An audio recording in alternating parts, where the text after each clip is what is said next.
Hi, in this video, I will show you how to find the inverse function of a piecewise function. Okay, so we have hx equal to an exponent one side, and then one side is a linear graph. So how to do this? We are looking for the inverse function, and we have a piecewise function. So I'm gonna find the inverse function separately, one by one. The first function is the green one. I will let it as y equal to e power 2x. So to find the inverse, I can just let and then putting the ln or natural logarithm both on the left and right, because I want to eliminate this e and bringing this 2x to the front. Okay, and then when natural logarithm means e, this is equal to 1. And we have in front here, we have natural logarithm of y. Remember that we want to make x as the subject since we want to find the inverse. Okay, so x is just equal to natural logarithm of y over 2. Or you can also write this as 1 over 2 natural logarithm of y. But this is the x function. We need to change it to h inverse.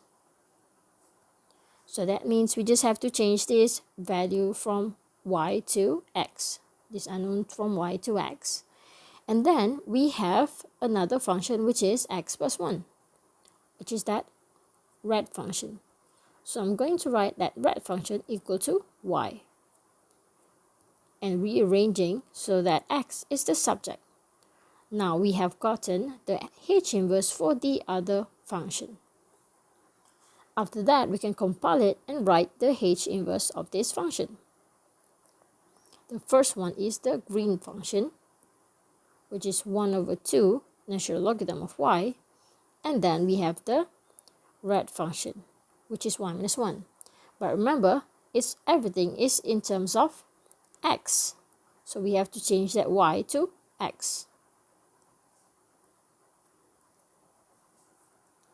Now, this might be your problem, how to find the domain of this h inverse. Okay, so please do remember this property, where we have the domain of the f or the domain of h function is equal to the range of the h inverse. And vice versa, we also know that the domain of h inverse is actually equal to the range of the h function. Okay, so now to find the domain of this h inverse function, I would like to find the range of this h function.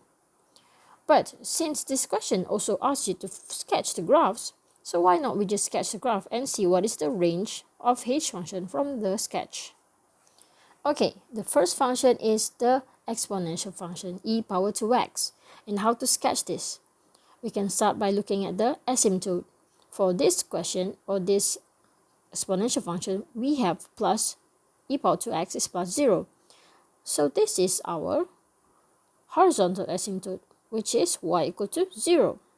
So we start by writing down our horizontal asymptote, which is y equal to 0. Okay, means that the function will not go across it.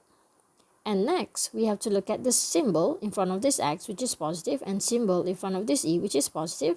Means that the highest points of this exponential function will be the positive side of x and also the positive side of y. So where is it? It should be here. Okay, so we know that the graph will look something like this. High, starting from this positive side of x and y, and then it crosses at the y-axis, okay, and approaching to 0. So from this graph, we see that it intersects at this y-axis. And how to find the intersection? Here, the x is 0.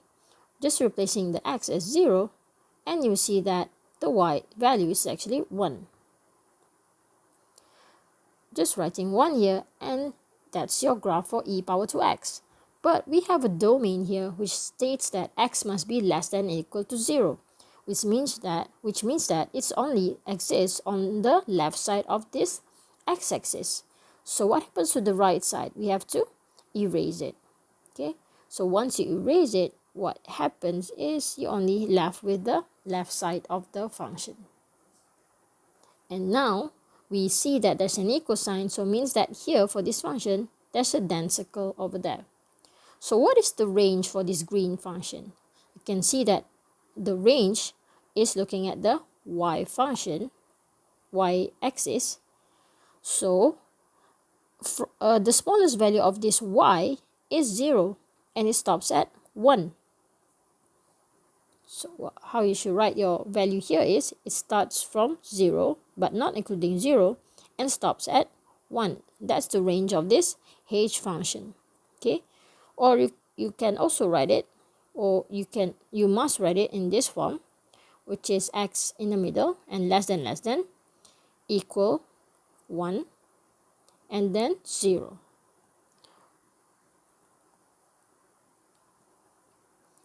Right, this next function is x plus 1.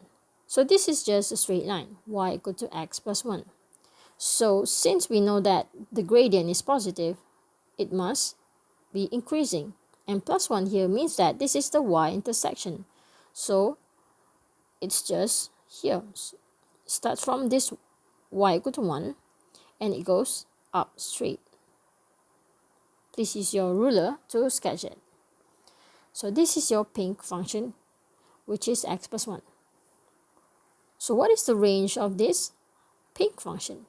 You can see that here, this function only exists on the right side of 0. So that's why I did not sketch it on the left side of this x function. So the range of this pink function will be, it starts from the smallest value is 1. Okay, but is it including 1? Check your domain. Here, the domain does not have this equal sign. It means that it's not included 0.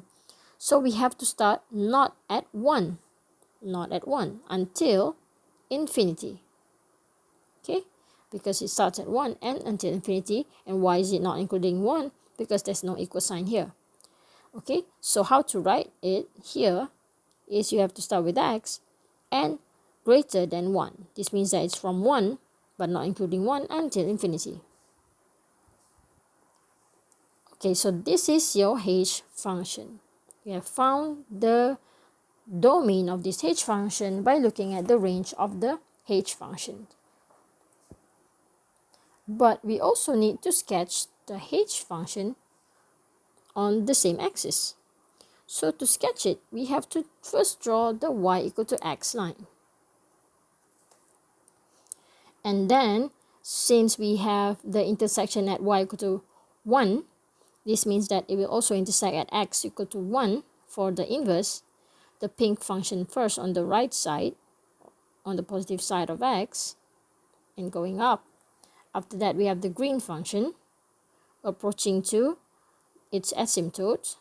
Now, the asymptote will be x equal to 0 from this value until approaching to 0. So these two functions are just inverses of each other. Don't forget to label your graphs. The first one above is the h function and below function is the h inverse function that we have just reflected from the y equal to x line. Okay, so those are the answers for this question. I hope you understand and thank you for watching.